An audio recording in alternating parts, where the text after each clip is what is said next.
I don't want people just to buy my bikes because they're Kenyan. I want people to buy these bikes because they're quality.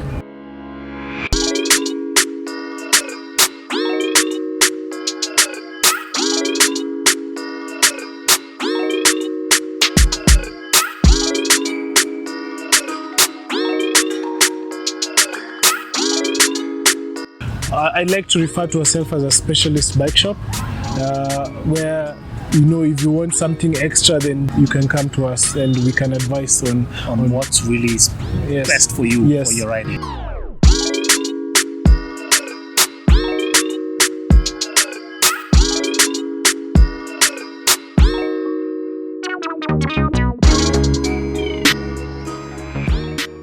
Today we're visiting Limitless so that you can get to hear a bit of a story about Limitless, where it started, where it's going, and generally its plan for the Kenyan market. So Bobby, feel free to introduce us to Limitless. Where did you start with this, and what inspired you to start Limitless?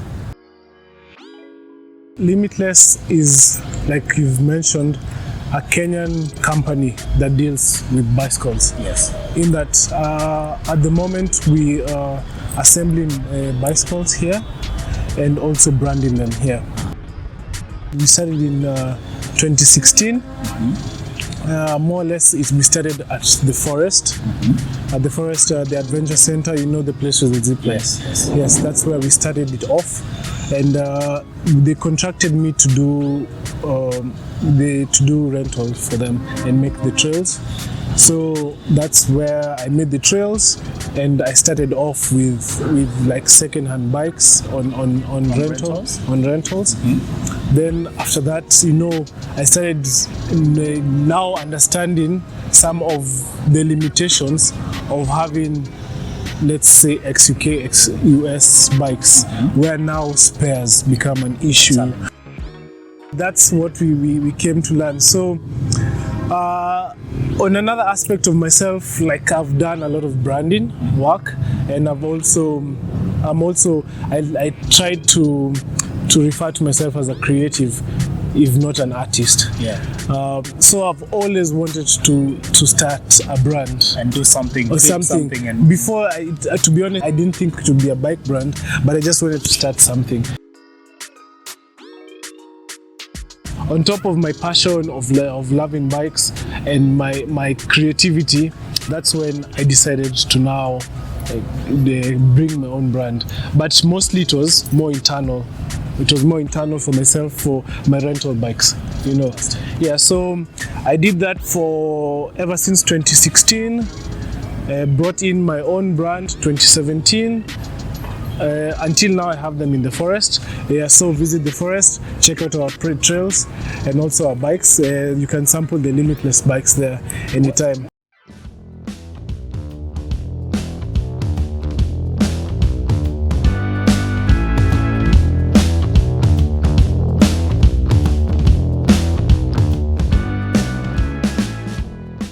At the moment, I have 3 types of bikes. All mountain bike, but in a different materials. So the first determining factor is we have aluminium and carbon fiber. So the aluminium hardtail mountain bike is called Chewy. That's your entry level bike? Yeah, entry level and mid entry. You can take it as far as you want. Oh yes, but I it's the aluminium. Upgrades like that. I saw 2 different Chewy bikes, but with different components completely. They feel different. They ride differently. Yes, because one we have one with 8-speed with the Altus group set. And we have also the 9-speed with the Alivio, and you can those are the ones which we offer. But if you come into the shop and you want something different, we can take it all the way to the Diors and the SLXs and all those things. So it depends. But the ones which are on the website, you'll find the 8-speed and the 9-speed.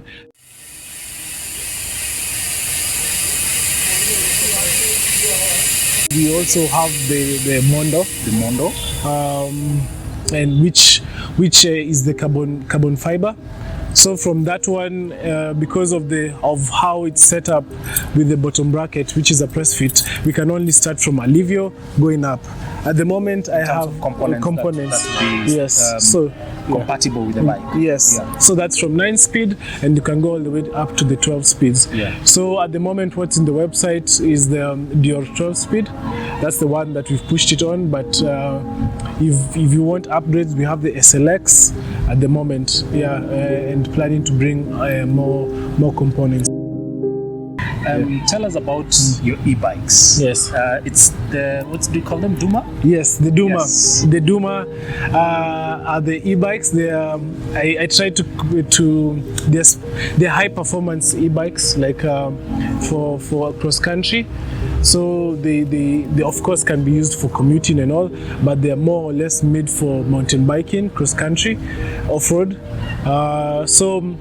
That's more or less we have from the 8 speed to 10 speed at the back. Yes, what range can the Duma cover on full charge? It can be answered easily in that I can say from 50 kilometers to 80 kilometers. But the hard part is all the factors that are within that. It depends on the terrain that you're going on. In that, is it in a flat place or up high places with high elevation? High elevation going up, of course, it's using more energy. Also, the weight of the rider, which, of course, when you're heavier, the motor is more. Yes. And also the life of the battery. There's so many aspects that come into that, but generally I would say if you're using the bike with mid power, not full power, just eco mode, things like that, it gets you to 80 kilometers.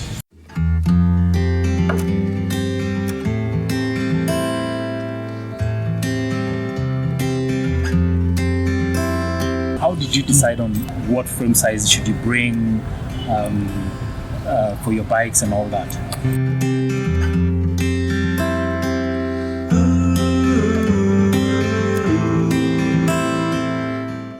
The forest is a very popular place. Mm-hmm. So we got so many people from different heights to different sizes and everything. So it gave me a very good sample of who Kenyans are and who are riding.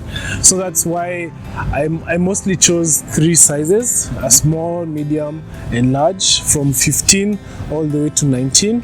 That's where most people lie. Yeah. So when you're doing rental, you'd like to cover most of the target.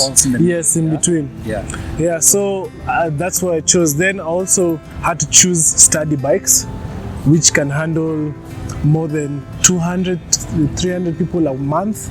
Yeah, so you need on a bike. You need a sturdy frame. Yes. And components, of course. Yes. Components wear out so fast. Yes. And if it's a bike on rental, which is ridden almost daily, then you need very good components. Yes. Then also going down to tires. That place, it's off-road. It's a little bit slippery, so you have to get the right tires.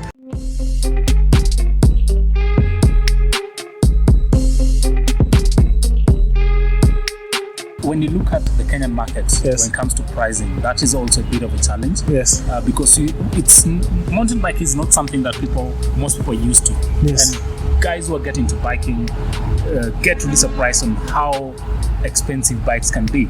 Yeah. Yes. And if you look at the components that you brought, your bikes have got really great components. Thank you. They're costly components. Yeah. Yes. What are you looking at in terms of having bikes that could be so much affordable when you're building up your bikes? First priority, I keep on saying, even though we are a Kenyan brand, quality is paramount in anything that we do. On now, the other aspects, maybe for now, people don't have such a big budget for buying good bikes. Whereas if you want a really good bike, you have to spend a lot. Or go take a loan. Yes. It's not payment plan. Yes, Get a payment plan or something. It's not available in the Kenyan market. Yes, at the moment. Yeah. So as for now, I'm trying. What we're trying to do is get quality components, and also try and keep our margins a little bit low at the moment, so that we can offer bikes at very good prices. But in the future, we are looking at doing more importations in scale, because once you buy things in scale, you get better rates. Yeah, and I want to transfer that to the customers. Yeah. If I get better rates on my components, I'll take them more, and you'll get cheaper bikes with good components. Right. Yeah, so that's the vision of what we want to do with bikes, good quality bikes for Kenyans.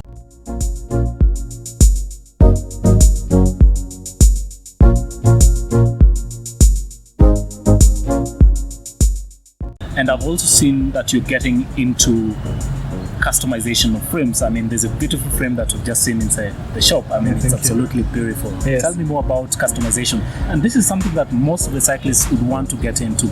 If you're building your own bike, you want to buy a frame which suits you, then buy the different components that you want to build to be part of this bike. So just tell me about customization and mention a bit of what you're looking at in terms of bike customization in the market, because this is new. This is not being done anywhere. Yes. Tell us more. Like you said, we have different types of materials for frames. We have the carbon and aluminum. So in terms of customization, what really drove me to that one, I said, of just my creative mind. Just sometimes I have many ideas for what to do. So that's why I'm pushing it for it. And also I know bicycles are personal to people. Very true, especially when you get into professional cycling. It becomes so personal. Yes. And every little component would be different from a number of people. Yeah. Yes, I've seen people who just don't even want a scratch on their bikes, because it's almost like their baby. It's almost like an egg. Yeah, because how much it's so personal, because you've gone to different places, you've been into it has taken you to beautiful places, and you create a relationship with the bicycle.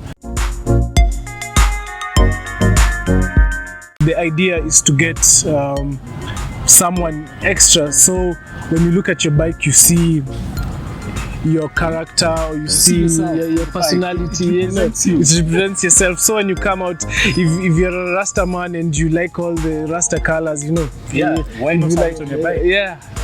Fantastic. So and I think that's where the world is going with custom sneakers and all that. I think people want to stand out. Yes, I mean, yes. Generally, even with the growth of technology, you're seeing a lot of customized products. Manufacturing has been democratized into where it can be done into smaller rooms. I mean, with 3D printers and all these things, people can build things based on their preference.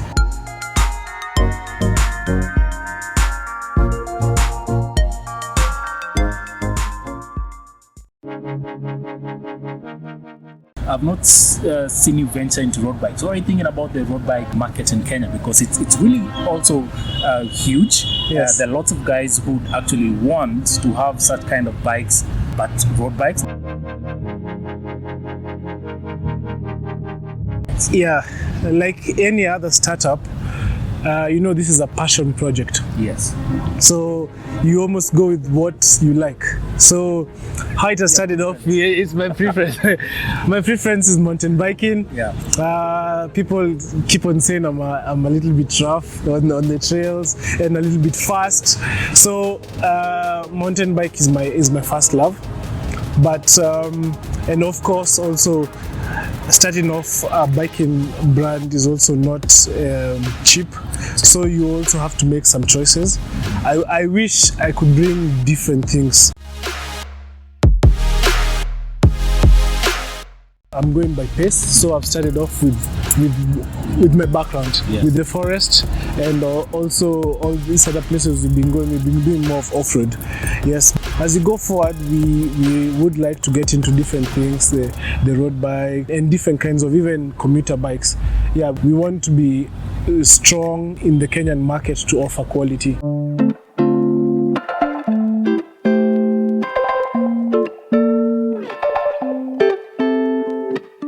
So also now with the bike tours, we came to find out different places in Kenya, rocky places. So you guys do lots of tours? Yes, yes, we do. How often do you do this tour?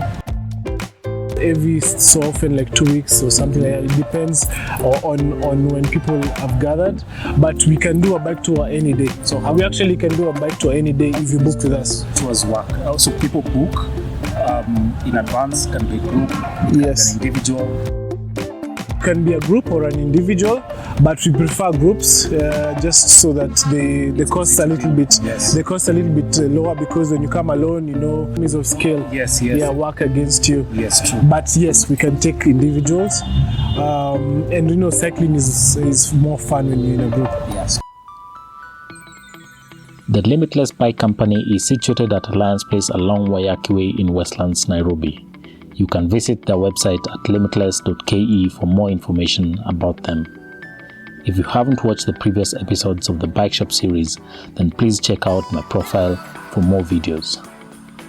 Click the like button if you enjoyed this video, and don't forget to subscribe. That's it for today, and thanks for watching.